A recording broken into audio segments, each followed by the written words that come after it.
Have you ever been in a conversation or maybe watching a movie, and everything is going just fine? You are following along, you feel pretty good about your English, and then suddenly the people start talking really fast. They go off on a tangent, and your brain just completely shuts down. You try to hold on, but the words are flying past you like cars on a highway. You feel that awful sinking feeling in your stomach. You think to yourself that you are never going to master this language. But then, something magical happens. The speaker stops, takes a tiny breath, and says those beautiful words. So basically what I am trying to say is, and suddenly, you are back on track. You understand again. If this sounds familiar, you are in the exact right place. Welcome to English in Fluency. I am your host, Alex, and today we are going to talk about a specific skill that will completely change the way you listen to English. We are going to look at how to understand when speakers summarize mid-conversation so you can stay oriented and follow along no matter how crazy the talking gets. Think about how native speakers actually talk. We do not speak in perfectly organized paragraphs. We do not outline our thoughts before we open our mouths. Real conversations are messy. People start talking about one thing, which reminds them of another thing, and before you know it, they are telling a story about something that happened 5 years ago that has almost nothing to do with the original point. For a language learner, this is a nightmare. When you are at a B1 level, your brain is working so hard to translate words and understand grammar that you do not have extra energy to keep track of the main idea when the speaker goes off on a wild path. You get lost in the details. But here is the secret that nobody tells you. Native speakers get lost, too. We also lose the thread of what someone is saying. But we do not panic, because we know that a good speaker will eventually circle back and give us a summary. A summary is like a life raft in the middle of a stormy ocean of words. When you hear that summary, you can let go of all the confusing details you missed, grab onto the main point, and keep sailing. Today, I am going to teach you exactly how to hear those life rafts coming. I am going to show you the exact phrases people use when they realize they have been talking too much or going off track.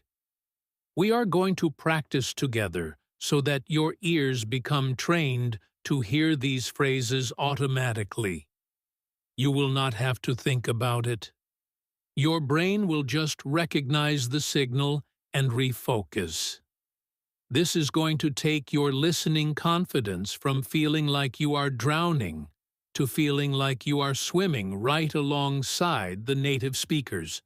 So, grab a cup of coffee, get comfortable, and let us dive into the beautiful mess of real English conversation.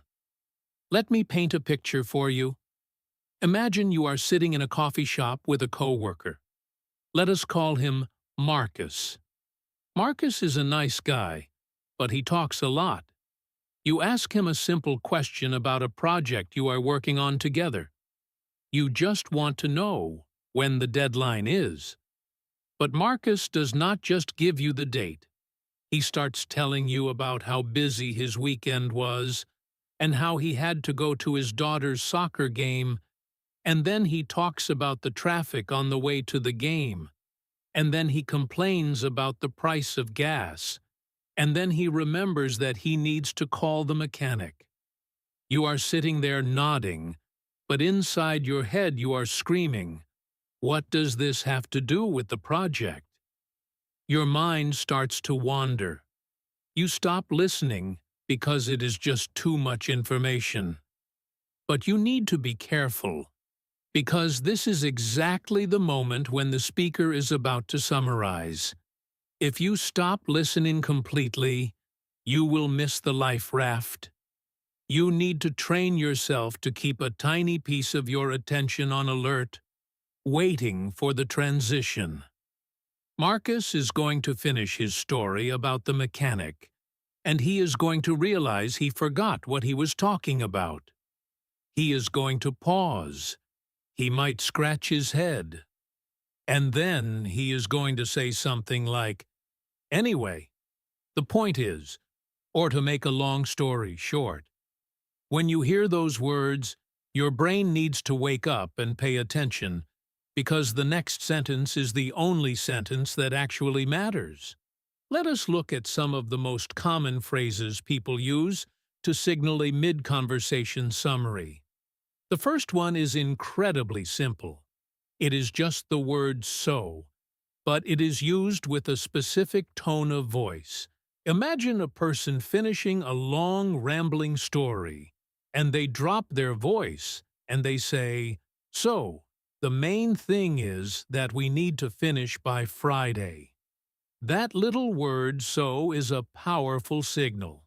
It means the rambling is over, and the real information is coming. Another very common phrase is "basically." People love to use this word when they feel like they have made something too complicated. They will say, "Basically, what I am saying is that we should take the train instead of driving." When you hear "basically," it is like a reset button. The speaker is telling you to forget all the complex details they just gave you and focus on the simple truth that comes next. You might also hear phrases like "in short," or "the bottom line is," or "at the end of the day." These are all fantastic signals. They all mean the exact same thing. They mean the speaker is wrapping up the messy part of the conversation and handing you a neat, clean package of the main idea. Your job is not to understand every word of the messy part. Your job is to survive the messy part with your confidence intact, and then grab the neat package when it is offered to you. Let us do a little practice exercise right now. I am going to speak exactly like Marcus from the coffee shop. I am going to go off on a tangent. I am going to give you way too many details. I want you to relax your brain. Do not try to memorize what I am saying. Do not worry if you miss a word. Just let the words wash over you, but keep your ears open for the summary phrase. Are you ready? Here we go. I was trying to find a good restaurant for us to go to tonight, and I thought about that Italian place on Main Street, but then I remembered that they changed their menu last month, and my friend Chloe went there and said the pasta was too salty. And honestly, I am not even sure if they are open on Mondays because they have weird hours. Plus, parking downtown is just impossible right now because they are fixing the roads. So basically, we should just order pizza from the place down the street. Did you catch it? I threw a lot of information at you. I talked about Italian food, a friend named Chloe, salty pasta, Monday hours, and downtown parking. If you are a B1 learner, your brain probably felt a little tired during the middle of that paragraph. That is completely normal. But if you were listening for the signal, you heard the words, "so basically." As soon as you heard those words, your brain should have perked up. You did not need to know anything about Chloe or the parking situation. All you needed to know was that we are ordering pizza from down the street. That is the power of recognizing a summary. It saves you so much mental energy. You do not have to understand everything. You just have to understand the summary. Now, let us talk about why speakers do this. It is not because they are trying to confuse you. It is actually because human brains think in a web, not in a straight line. When I think about ordering pizza, my brain connects to the Italian restaurant, which connects to my friend, which connects to driving, which connects to parking. I speak all of those connections out loud because that is how my brain works. But I also know, usually on a subconscious level, that the person listening to me does not have my exact brain. They do not see all those connections. So, out of politeness, my brain kicks in and says, "Hey, you are losing them. You need to summarize." This happens in every language. But when you are learning English, it feels like a personal attack on your listening skills. It is not. It is just human nature. When you realize this, it takes a huge weight off your shoulders. You stop blaming yourself for getting lost, and you start trusting the speaker to bring you back. Let us look at another scenario. This time, imagine two friends, Julian and Sophie. They are talking about a problem Sophie is having at work. Sophie is upset, and when people are upset, they talk even faster and even messier than usual. Julian is trying to follow along.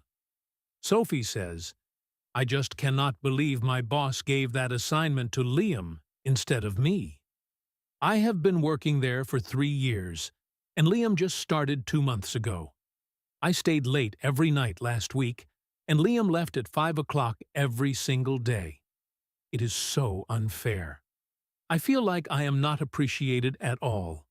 And honestly, the office is so cold, and they never stock the good coffee in the break room, and the commute is getting to me. So what it boils down to is that I need to start looking for a new job." Listen to that paragraph again in your mind. Sophie is venting. She is angry. She talks about the assignment, Liam, working late, the office temperature, the coffee, and the commute. If you were Julian, and English is not your first language, you might be sitting there wondering if you need to buy Sophie a space heater or a coffee machine. You might feel overwhelmed by all the different complaints. But Sophie gives you the ultimate signal. She says, "So what it boils down to is..." That is a brilliant phrase.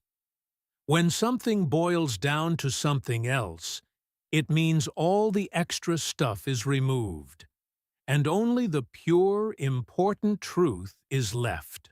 It is like cooking a soup for hours until the water evaporates, and you are left with just the rich, thick flavor at the bottom. When you hear what it boils down to, you know the speaker is about to tell you their final, most important decision. Sophie wants a new job. That is the soup, the coffee, and the temperature, and Liam are just the water. You need to add what it boils down to your listening vocabulary. Put it right next to "so basically." And the bottom line is, there is another phrase that is very similar, and it is to cut a long story short. People use this when they know they have been talking for way too long. Imagine Julian responds to Sophie and says, "Yeah, I totally understand how you feel. I remember when I used to work at the bank, I had a manager who was exactly like your boss. She used to give all the good shifts to her favorite employees, and I was always stuck working the holidays. One time I had to miss my sister's wedding because she made me work, and my family was so mad at me, and I almost quit on the spot. But to cut a long story short, I ended up transferring to a different department, and everything was fine." Julian realizes he is telling a very long story. He sees Sophie getting bored, or maybe he just realizes he is wasting time. He hits the brakes. He says to cut a long story short.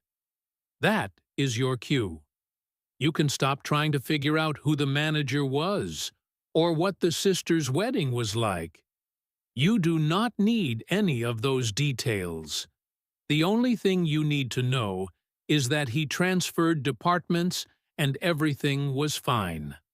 The summary phrase just saved you from having to process a whole complicated story. This is exactly how you stay oriented in a conversation.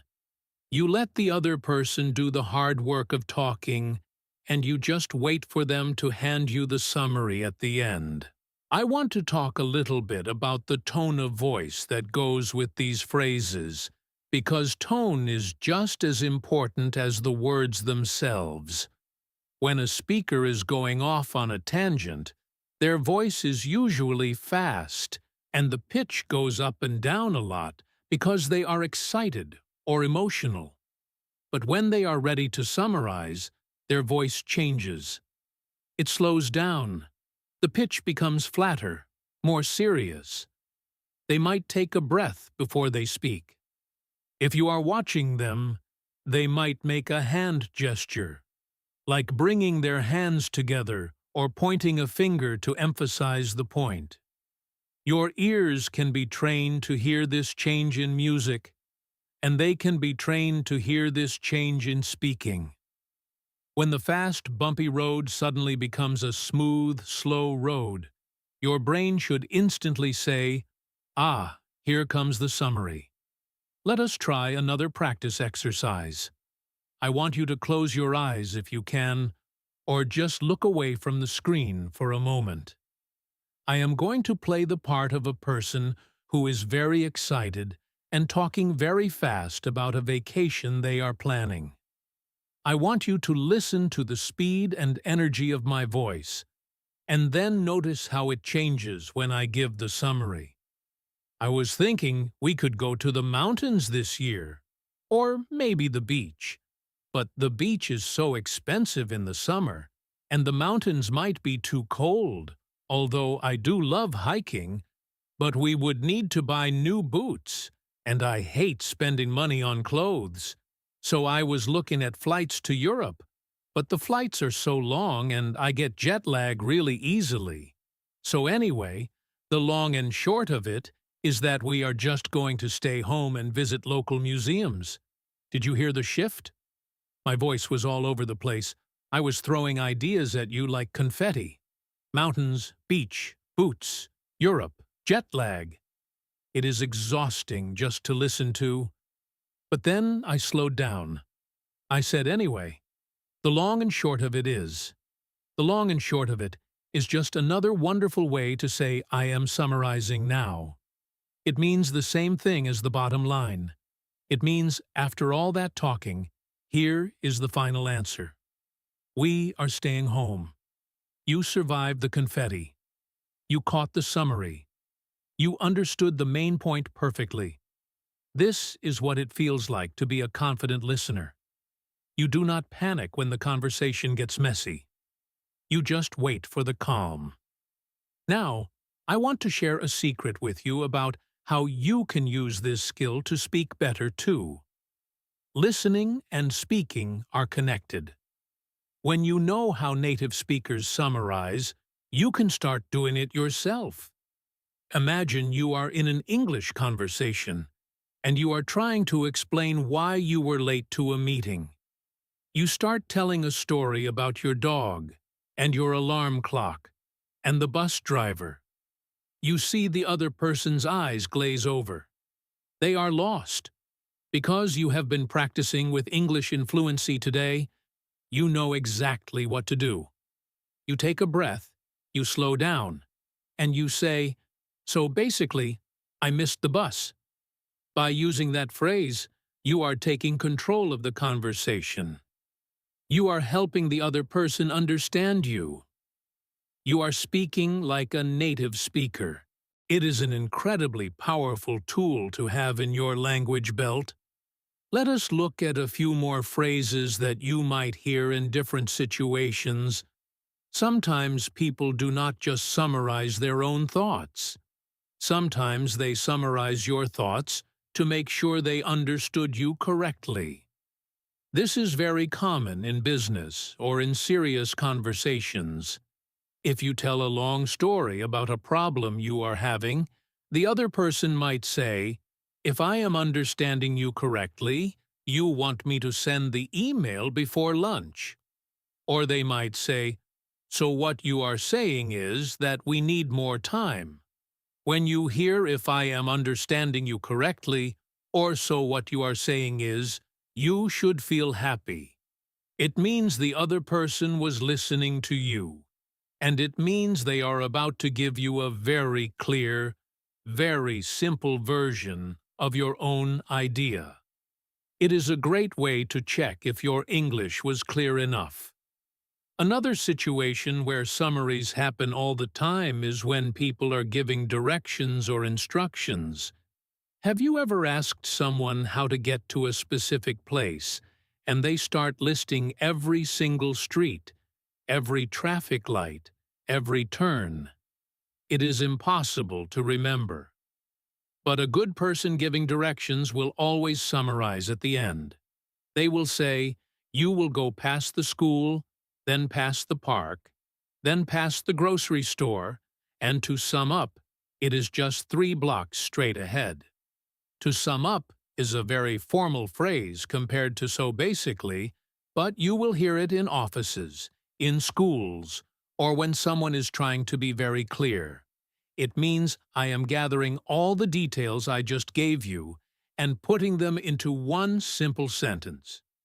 Just remember that to sum up is your friend. I also want to mention a phrase that is a little bit funny. People sometimes say, to make a long story short, but then they continue to tell a long story anyway. This is a joke in English culture.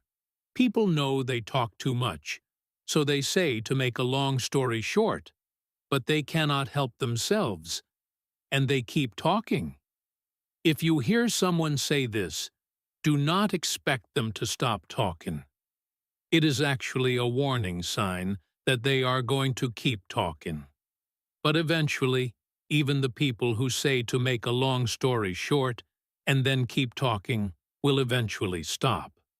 And when they finally stop, they will give you the real summary. You just have to be patient. It is a funny quirk of human nature, and recognizing it will make you feel like an absolute insider in the English-speaking world. Let us do some more listening practice. I am going to tell you a story about a woman named Maya and her husband Noah. They are trying to decide what to do about their old car. The car keeps breaking down. They are sitting at the kitchen table having a discussion. Listen to how messy their conversation gets, and see if you can catch the summary phrase that brings them back to reality. Maya says, I think we should just sell it. I saw an advertisement online for a place that buys old cars for cash. But Noah says, we cannot sell it for cash. We will get ripped off. Those places are scams. They will give us $50 for a car that is worth $1,000. My brother knows a guy who is a mechanic, and he said he could look at it. But the mechanic lives across town, and we would have to tow it there, which costs money. Plus, the parts are probably expensive. So anyway, the point is, we just need to buy a new car. Noah went on a journey there. He talked about cash, scams, his brother, a mechanic, towing, and parts. It is a lot of information to process, but Noah is a good communicator because he realizes he is going in circles.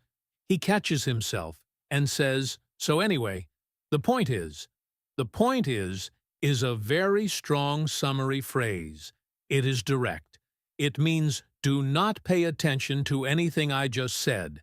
Pay attention to this next sentence. They need to buy a new car. Maya does not need to argue with him about the mechanic or the towing.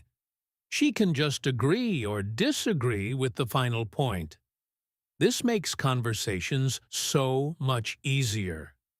When you hear the point is, the debate shifts from the confusing details to the main idea. I want you to think about your own life right now. Think about the conversations you have in your native language. Do you do this? Do you go off on tangents and then have to summarize? Of course you do. We all do. It is a universal human experience. The only difference is that in your native language, Your brain filters out the useless information automatically. You do not even notice the tangents. But in English, your brain treats every word as equally important, which is exhausting. My goal today is to teach your brain to treat English the same way it treats your native language. I want your brain to learn to filter out the noise and only grab the signal. The summary phrases are the signal. Let me give you another example, this time focusing on a more emotional conversation. Imagine two friends, Elena and Leo. Elena is trying to explain why she is feeling sad. She says, "I just feel so tired all the time. I wake up early, I go to work, I come home, I cook dinner, I clean the house, and then I go to bed. I do not have any time for myself. I used to love painting, but I have not touched a paintbrush in months. My friend invited me to a party this weekend, but I just want to stay in bed. I feel like I am letting everyone down, but at the end of the day, I just need a break." Elena is sharing a lot of vulnerable feelings here. She talks about her routine, painting, a party, and letting people down. It is heavy. But right at the end, she uses a phrase that we talked about earlier. At the end of the day. This phrase is so common in English. It does not actually mean nighttime. It means when you consider all the facts, or ultimately. When you hear at the end of the day, you know the person is stepping back from all their emotions and all their details, and they are giving you the core truth. The core truth for Elena is that she needs a break. If you are listening to her, you do not need to solve her painting problem or her party problem. You just need to understand that she is overwhelmed and needs rest.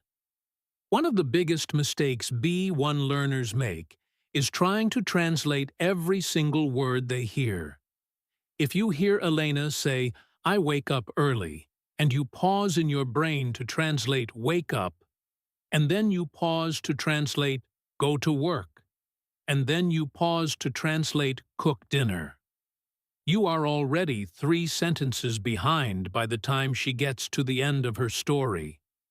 You will miss the summary completely. You have to let go of the idea that every word matters. It does not. What matters is the flow of the conversation.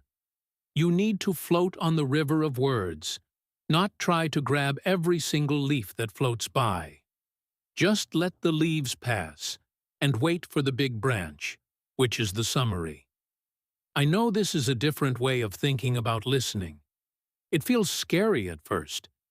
You feel like if you do not try to understand every word, you are cheating or being lazy. But I promise you, this is how advanced learners and native speakers listen. It is a strategic skill. It is how you survive in a noisy bar where people are shouting. It is how you survive in a business meeting where people are using vocabulary you do not know. You listen for the anchors.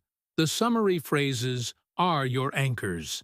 They hold the conversation down so it does not float away. Let us practice this feeling of letting go and waiting for the anchor. I am going to describe a very complicated recipe for a cake. I am going to use some words you might not know. Do not panic. Do not try to understand the ingredients. Just breathe, let the confusing words happen, and wait for the anchor. You need to take 200 grams of flour, sift it with a pinch of baking powder and a dash of salt. In a separate bowl, cream together 100 grams of unsalted butter and a cup of castor sugar until it is pale and fluffy. Add 2 eggs, one at a time, then fold in the dry ingredients alternately with a splash of milk.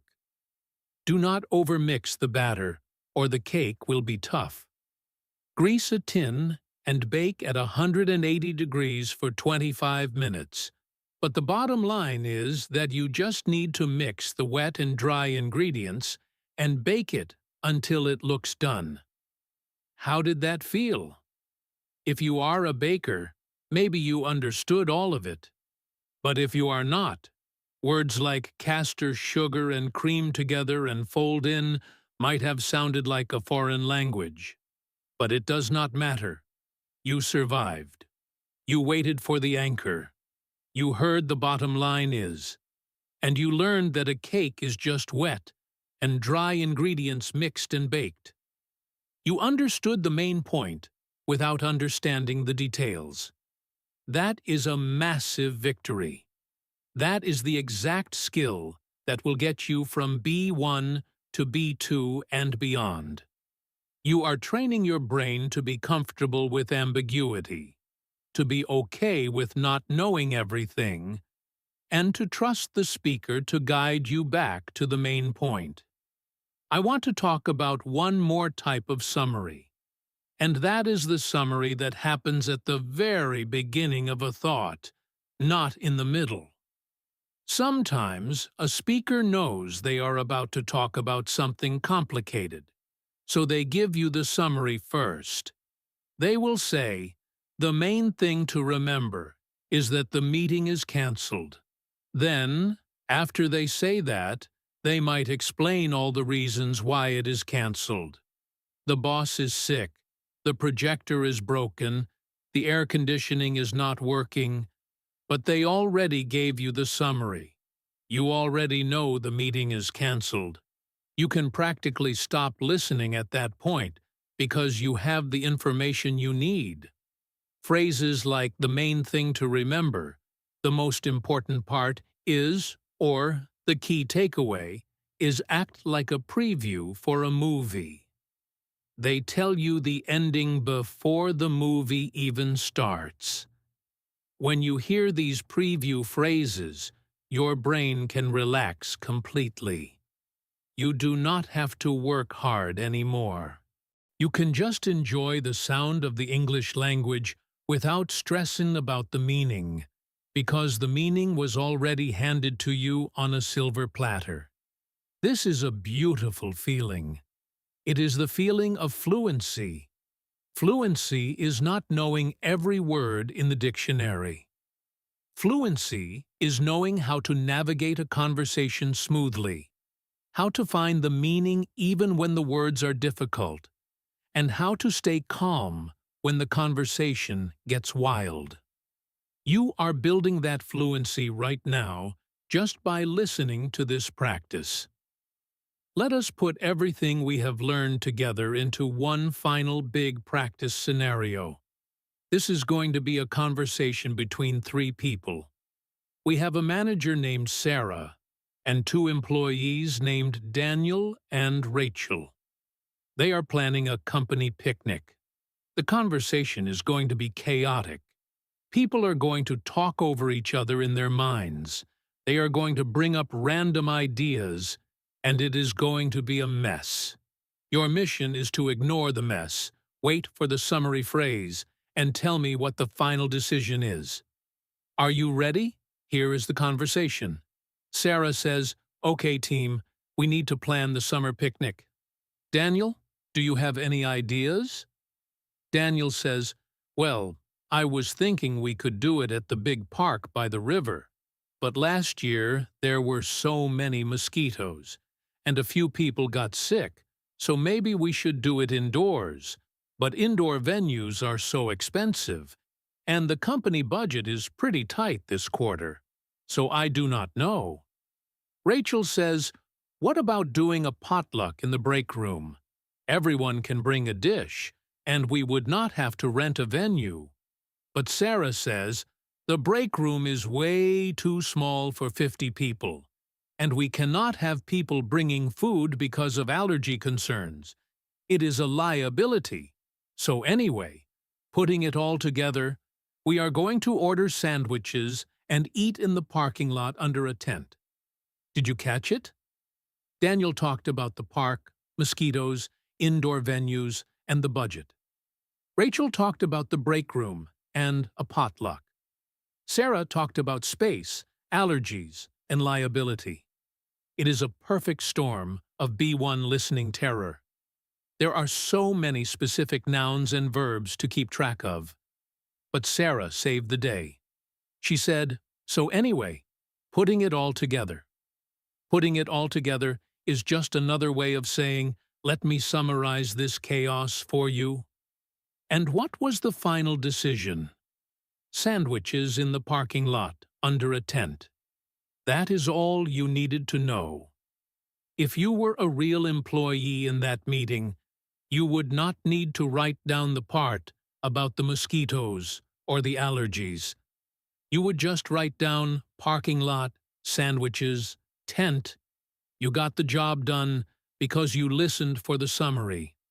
I was actually about to turn the camera off and end our session for today, but I realized I cannot let you go without talking about one more incredibly important piece of this puzzle. We talked a lot about how to listen for summaries when the other person is talking, but what happens when the person talking realizes, right in the middle of their sentence, that they are making absolutely no sense? This happens to native speakers all the time. We open our mouths, we start explaining something, and halfway through, we hear our own words and we think, "Wow, that sounded terrible. They definitely do not understand what I mean." When this happens, the speaker will use a special kind of summary phrase to fix their own mistake. If you do not know these phrases, you might think the conversation is falling apart, but actually, the speaker is just trying to put the pieces back together. These are called self-correction summaries, and they are a lifesaver for you as a listener. Imagine you are talking to a friend named Ethan. Ethan is trying to explain a new rule at his job.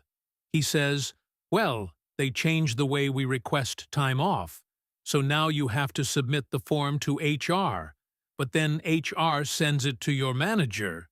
But if your manager is out of town, then you have to send it to the assistant manager. But the assistant manager does not have access to the system, so actually, let me rephrase that. You just have to email your manager directly." Do you see what happened there? Ethan got tangled up in a web of HR rules and managers. He heard himself being confusing. So he hit the eject button. He said, "Actually, let me rephrase that." When you hear "let me rephrase that," or "let me put it another way," you can let out a sigh of relief. You do not have to try to understand the HR system or the assistant manager's computer access. The speaker just told you to erase the last 30 seconds from your memory. They are giving you a clean slate. Another phrase you might hear in this situation is "what I am trying to say is." This is a very honest phrase. The speaker is admitting that their words are not matching their brain. They are saying, "My mouth is failing me right now, but my brain has a good idea." So let me try to give you the simple version. When you hear what I am trying to say is, drop everything else and listen to the very next sentence. Sometimes people use even simpler words to correct themselves. They will just say, "I mean," or "wait, that came out wrong."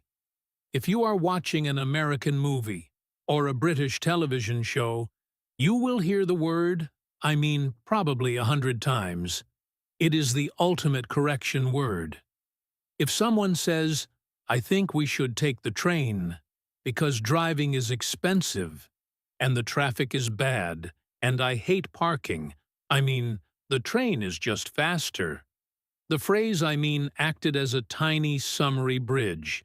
It discarded the list of complaints about driving and delivered the final simple fact, which is that the train is faster.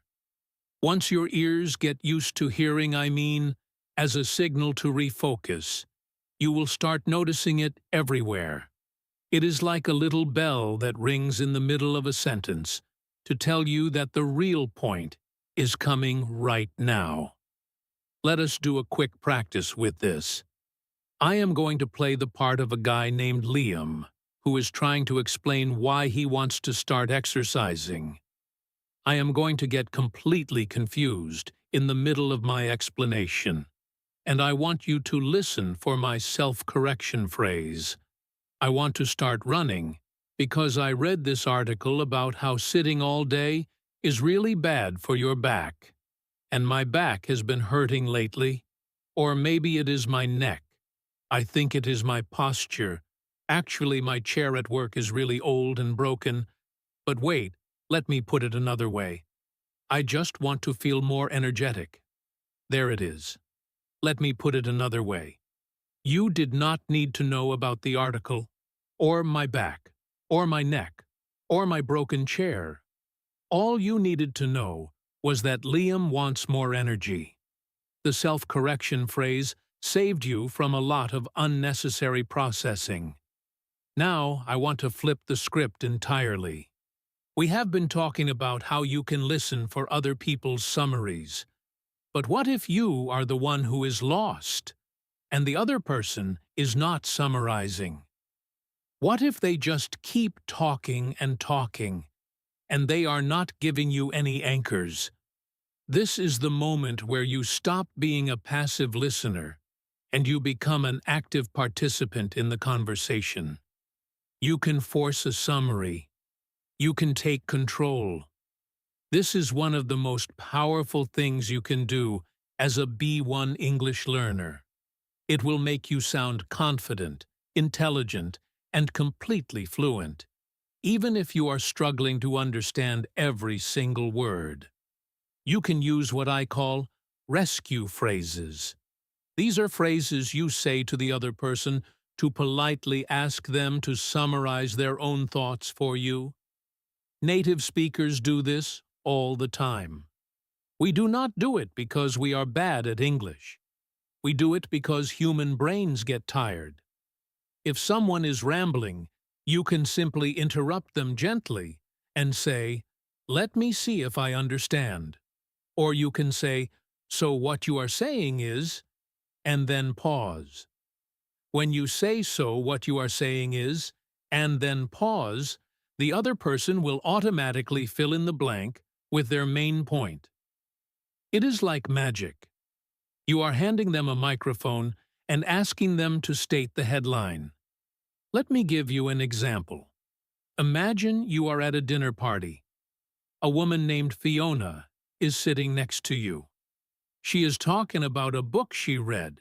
She says, it is about this woman who moves to Paris in the 1920s, and she meets this painter, but the painter is secretly a spy, and there is this whole subplot about a stolen necklace, and the historical details about the cafes are just fascinating, and the author spent 10 years researching it.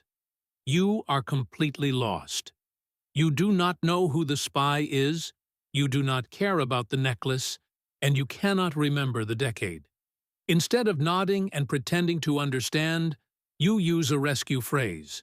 You smile, you nod, and you say, "Wow, so what you are saying is that it is a mystery novel set in France." Fiona will say, "Yes, exactly." And she will be happy because she thinks you are following along. And you will be happy because you just understood the main point without having to struggle through all the details. You took control of the conversation. Another great rescue phrase is, "Let me get this straight." You use this when the person has given you a set of instructions or a complicated story, and you want to check your understanding. You say, "Let me get this straight. You want me to turn off the lights, lock the back door, and feed the cat."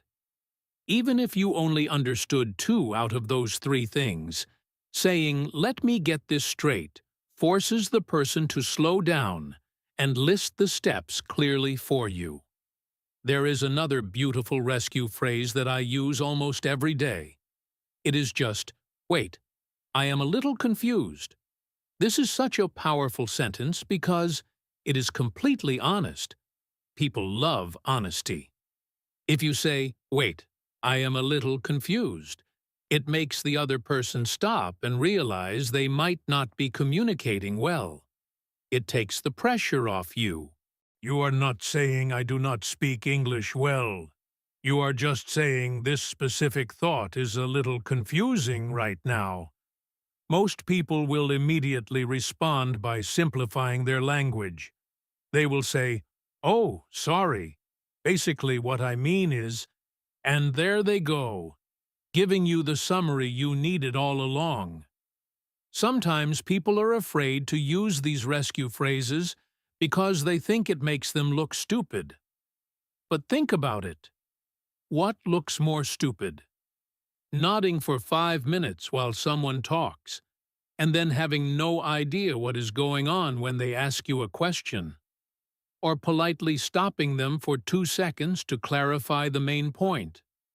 The answer is obvious. Using rescue phrases is a sign of a strong, confident communicator. It shows that you care about understanding the conversation correctly. I want you to memorize 3 of these phrases right now. So what you are saying is, let me get this straight. And I am a little confused. Keep them in your back pocket. Take them out and use them this week. Let us talk about another environment where summaries are absolutely critical, and that is the workplace. If you are working in an English-speaking environment, or if you are in an international company where English is the common language, you are going to be in a lot of meetings. Meetings are the worst place for getting lost. People use big words, they talk in acronyms, and they speak very fast. But meetings are also the best place to find summaries, because business people love to summarize. They love to feel organized and professional. So, you will hear very specific summary phrases in a meeting that you might not hear at a coffee shop. At the end of a long meeting, someone will usually say, "Let us recap," or they might say, "To summarize what we have discussed," or "Why do we not go over the key takeaways?" Key takeaways is a very popular business phrase. It means the most important pieces of information that you should take away from the meeting. If you have been daydreaming for the last 20 minutes because the meeting was so boring, the moment you hear key takeaways, you need to wake up and grab a pen. Everything said before that moment is gone. The key takeaways are the only thing that matters. Sometimes, a manager will summarize action items. Action items are just tasks that people need to do. They will say, "Okay, let us review the action items. John, you will write the report. Sarah, you will send the emails." When you hear "review the action items," you know you are about to hear a very clear, very simple list of verbs. Write the report, send the emails, call the client. There is no complex grammar. There are no hidden meanings. It is just straight to the point. Business summaries are the easiest summaries to catch. So if you are nervous about your English listening at work, just wait for the recaps. Let us practice a workplace scenario. I am going to play the part of a manager ending a meeting. I am going to use a lot of business vocabulary on purpose. I want you to let the big words bounce off you. Just wait for the summary. Thank you all for coming. We need to leverage our core competencies to synergize with the new marketing paradigm. The ROI on this initiative needs to be quantifiable by Q3. We have to pivot our strategy regarding B2B outreach and ensure our stakeholders are aligned with the overarching vision. So, to summarize, we need to sell more products to other businesses by the end of the summer. Did you catch the magic trick? The first half of that paragraph was complete nonsense. It is what we call corporate jargon. Words like leverage, synergize, paradigm, ROI, pivot, and stakeholders. Even native English speakers hate these words. They are confusing and annoying. But you did not need to know what any of those words meant. You just waited for the magic words to summarize. And what was the summary? We need to sell more products to other businesses by the end of the summer. That is plain, simple English. By learning to wait for the summary, you just outsmarted a whole room full of business people using fancy words. You got the exact same information they got, but with a fraction of the effort. I want to talk a little bit about the emotional side of getting lost in a conversation, because I think this is something we do not talk about enough in English classes. When you are learning a language, getting lost does not just feel frustrating. It feels isolating. It feels lonely. Imagine you are at a party, and everyone around you is laughing at a story. They are speaking fast English. You are smiling, but you have no idea what is happening. You feel like you are behind a glass wall, looking in at a world that you are not allowed to be part of. It is a terrible feeling. I have been there myself when I was learning a second language. But I want to offer you a new way to think about this. When you get lost in a conversation, it does not mean you are failing. It means you are experiencing real language. Textbooks and listening exercises in school are perfectly clean. They are easy. Real language is messy. Real language has tangents, corrections, and mumbled words. When you get lost, it just means you are playing the real game. And now, you have a strategy for the real game. You know that the messiness is temporary. You know that the speaker is going to summarize. You do not have to feel that panic anymore. You can just smile, take a breath, and wait for the anchor. Let me tell you a quick story about a student I had a few years ago. Her name was Maria. Maria was from Spain, and she had been studying English for years. She had great grammar. She knew thousands of words, but she was terrified of speaking to Americans. She came to me and said, "Alex, I understand everything in my textbook, but when I talk to real people, I freeze." I asked her what happens when she freezes. She said, "I stop listening because they talk too fast, and then I panic, and then I just say yes to everything, even when I do not know what they are asking." I told Maria exactly what I am telling you today. I said, "Stop trying to understand every word. Listen for the summary." I gave her a list of phrases, just like the ones we discussed. So basically, the point is what it boils down to. I told her to spend 1 week just listening for those phrases and nothing else. She came back to me the next week, and she was a different person. She was glowing. She said she went to a coffee shop, and the barista started talking about the different types of milk they had, and the farms where the cows lived, and the processing methods. Maria said she just tuned out the noise. She waited. The barista said, "So basically, we have whole milk, oat milk, or almond milk." Maria understood perfectly. She chose oat milk. She did not panic. She did not freeze. She used the strategy, and she won.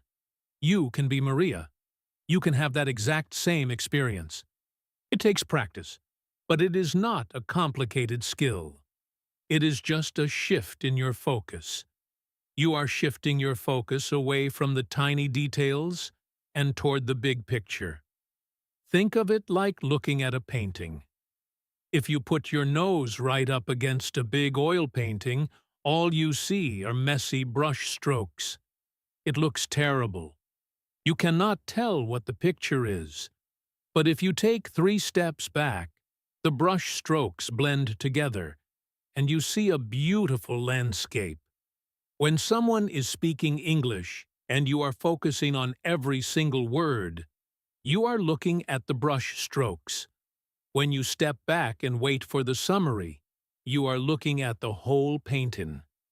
Let us do one more big practice exercise, and then I will let you go for today. This time, I want you to imagine you are on a train. You are sitting next to a stranger. The stranger starts talking to you. He is going to tell you a very long, very complicated story about his weekend. I want you to close your eyes again if you can. Relax your shoulders. Unclench your jaw. Do not try to translate. Just float on the river of words and wait for the anchor. Here we go. Hey there, you do not mind if I sit here, do you? Thanks. Man, what a day. I was supposed to go fishing with my brother this morning, but he canceled on me at the last minute because his wife had to go to the doctor. Something about her foot. She stepped on a nail last week, so I ended up having to go to the hardware store to return some paint I bought for my bathroom. But I lost the receipt, so the manager would not take it back, and then I had to carry this heavy paint can all the way back to my car. But I dropped my keys in the parking garage, and it took me an hour to find them. So anyway, the long and short of it is, my whole weekend was completely wasted. How did that feel? I hope it felt easy. I threw a lot of details at you. A fishing trip, a brother, a wife, a doctor, a foot, a nail, a hardware store, paint, a bathroom, a receipt, a manager, a parking garage, and keys. If you tried to process all of that in English, your brain would be sweating. But you did not process it. You let the long and short of it be your anchor. You stepped back from the painting. You saw the whole picture. The man's weekend was wasted. That is all you needed to know, to be a polite, understanding person sitting next to him on the train. If he asked you a question, like, "Do you ever have weekends like that?" you could just nod and say, "Oh yes, definitely." You are participating in the conversation perfectly, without having understood 90% of the words he said. I want to remind you of the phrases we learned today, so you can write them in your notebook when you have a chance. We talked about summary phrases like, so basically, the bottom line is, at the end of the day, and what it boils down to. We talked about self-correction phrases like, let me rephrase that. What I am trying to say is, and I mean, do.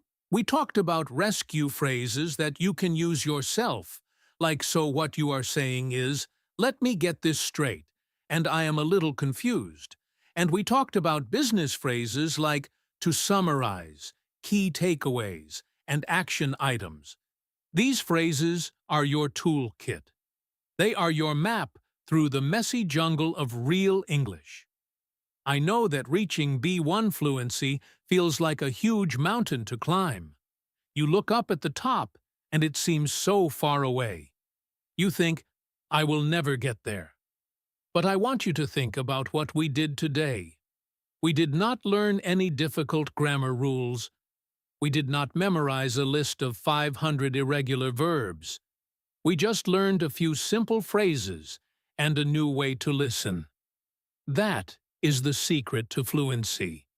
It is not about working harder. It is about working smarter. It is about learning the rhythm of the language, the flow of the conversation, the little tricks that native speakers use to make communication easier. Every time you catch a summary phrase in a movie, you are taking a step up that mountain. Every time you use a rescue phrase in a real conversation, You are taking a step up that mountain. You are building a habit of confidence. You are training your brain to relax. The more you relax, the better you will listen. The better you listen, the more words you will naturally absorb. It is a beautiful cycle, but it starts with letting go of the pressure to understand everything. You have my permission to stop understanding everything. You only need to understand the summary. I am so incredibly glad you decided to spend your time with English in Fluency today. If this lesson helped you, please make sure you leave a comment down below telling me which rescue phrase you are going to use this week.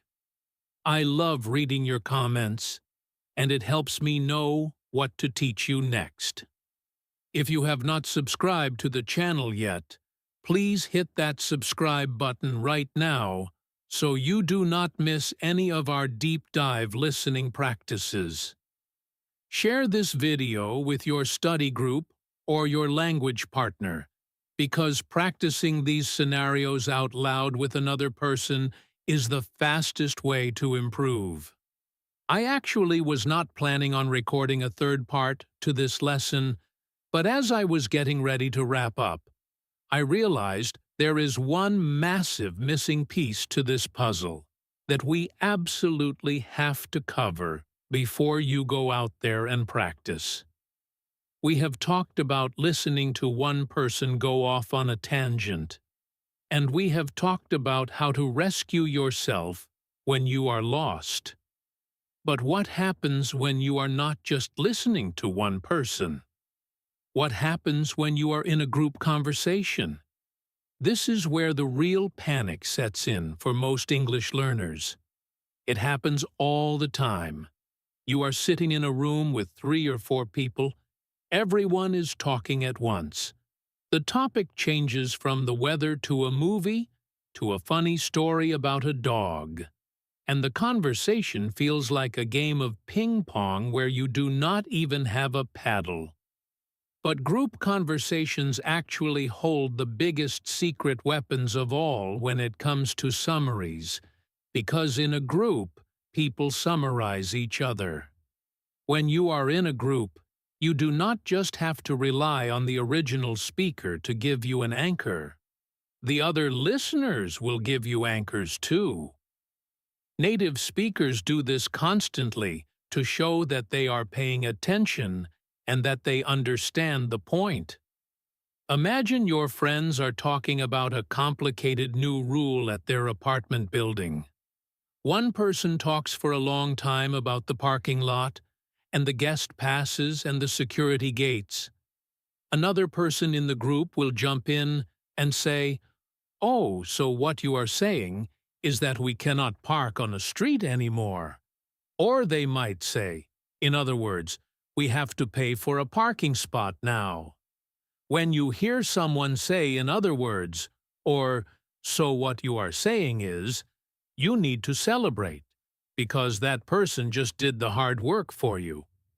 They took the confusing message from the first speaker and translated it into a simple summary. You can just nod and agree, and you are perfectly caught up. Another fantastic phrase you will hear in group settings is exactly. My point is, imagine a friend is complaining about their boss. They are going on and on about a meeting that went badly. Another friend chimes in and says, "Exactly. My point is that she does not listen to anyone." The phrase "exactly, my point is a beautiful anchor because it tells you exactly what the core complaint is, even if you missed all the details about the meeting. It confirms the emotion and the main idea in one short burst.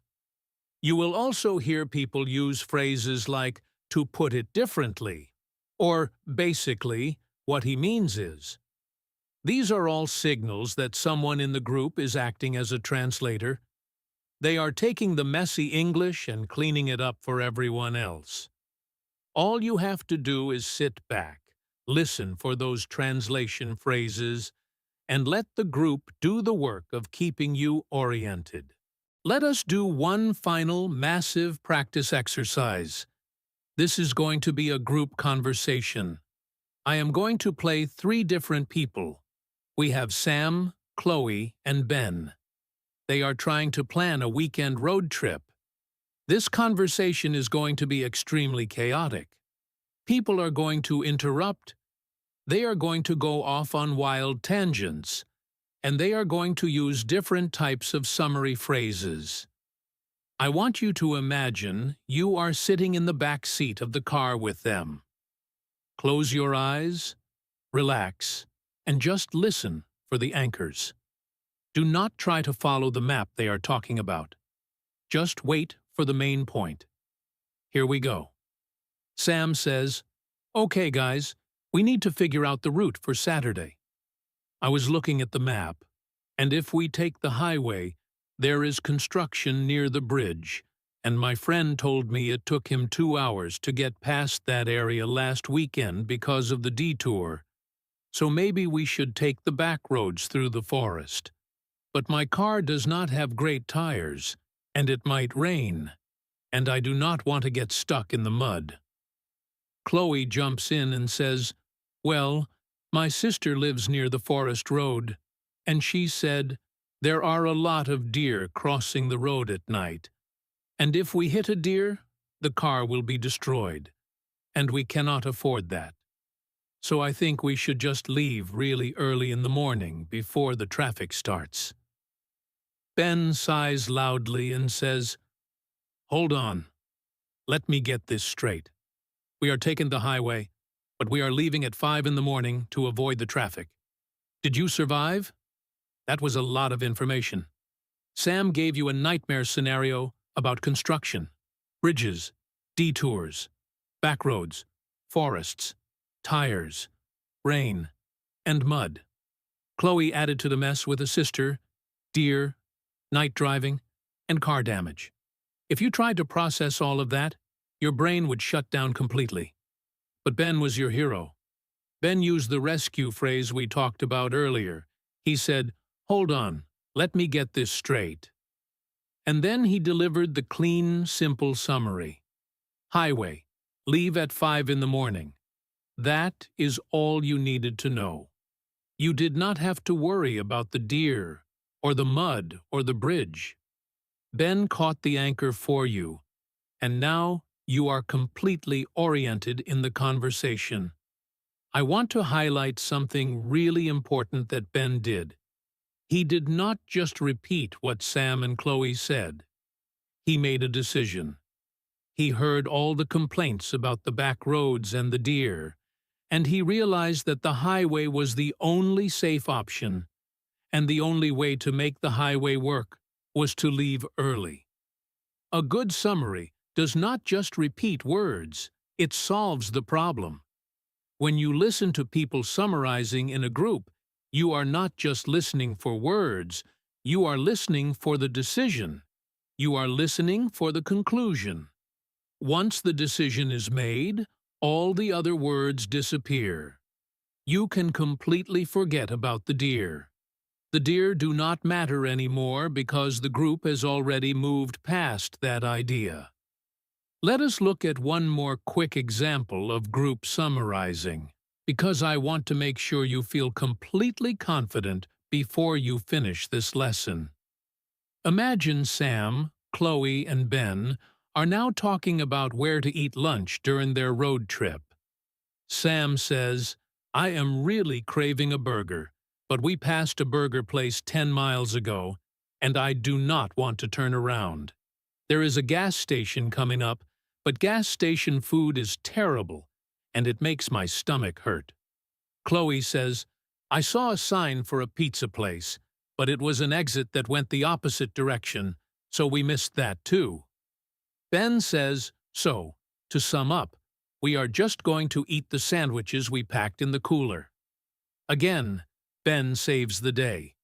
To sum up is a classic clear summary phrase. Sam talked about burgers and gas stations and stomach aches. Chloe talked about pizza and wrong directions. It is a maze of food options. But Ben cuts through all of it. He realizes that since they miss the other places, there is only one logical option left: the sandwiches in the cooler. By listening for "to sum up," you instantly know what the plan is. You do not have to feel stressed about missing the burger place. It does not exist anymore. The only reality is the sandwich.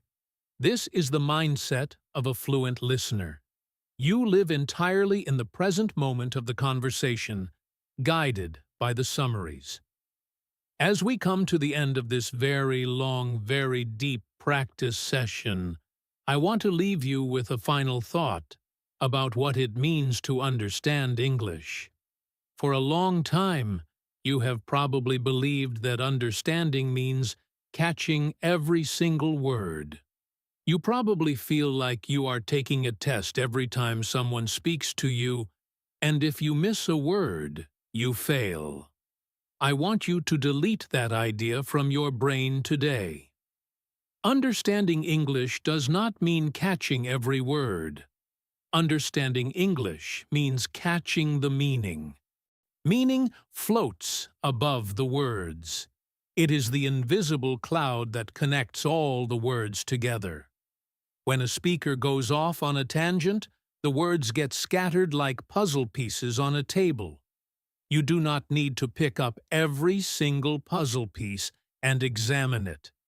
You just need to wait for the speaker to hand you the box with the picture on it.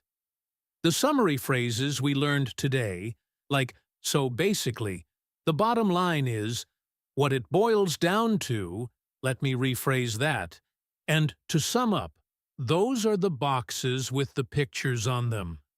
They give you the meaning without the struggle of the puzzle pieces. You have spent years learning grammar rules. You have spent years memorizing vocabulary lists. You have built a massive foundation of English inside your head. But a foundation is just a flat piece of concrete until you build a house on it. The strategies we talked about today, listening for anchors, using rescue phrases, understanding group summaries, these are the walls and the roof of your English house. This is what turns your knowledge into actual, usable fluency. You are no longer just a student reading a textbook. You are a communicator navigating the real, messy, beautiful world of human interaction. I want you to be so incredibly proud of yourself for sticking with me through this entire lesson. It was long. It was challenging. You had to concentrate hard. But that concentration is exactly what is building new pathways in your brain. Your ears are literally changing how they process sounds. From now on, when you hear someone say "anyway," your brain will automatically perk up. When you hear someone say "the point is," your brain will automatically relax, knowing the answer is coming. This is a permanent upgrade to your English system. You cannot unlearn it now. I want to challenge you one last time. I want you to go to YouTube or Netflix or a podcast app right after you finish this video. I want you to find a video of 2 or 3 native speakers just talking casually. Do not put on subtitles. Just sit back, close your eyes, and listen. Every time you hear a summary phrase, I want you to snap your fingers or tap your leg. Make it a physical reaction. Turn it into a game. See how many anchors you can catch in a 10-minute video. If you can catch 3 or 4, you are winning. If you catch 10, you are a master. When you realize how often native speakers use these phrases, you will never be afraid of a fast conversation again.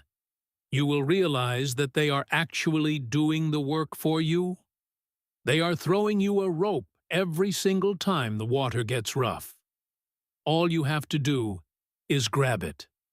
Thank you so much for bringing your energy and your focus to English in Fluency today. If you are not already a subscriber, please hit that button right now. We have so many more of these deep dive lessons planned, and you will not want to miss them. Leave a comment below and tell me which summary phrase is your favorite. Or share a story about a time you got lost in a group conversation. I read every single one, and I reply to as many as I can. Share this video with a friend who struggles with listening, because this strategy could change their life, just like it is going to change yours. You have the tools. You have the strategy. Now go out there and start listening like a fluent speaker. I will see you in the next video. Bye for now.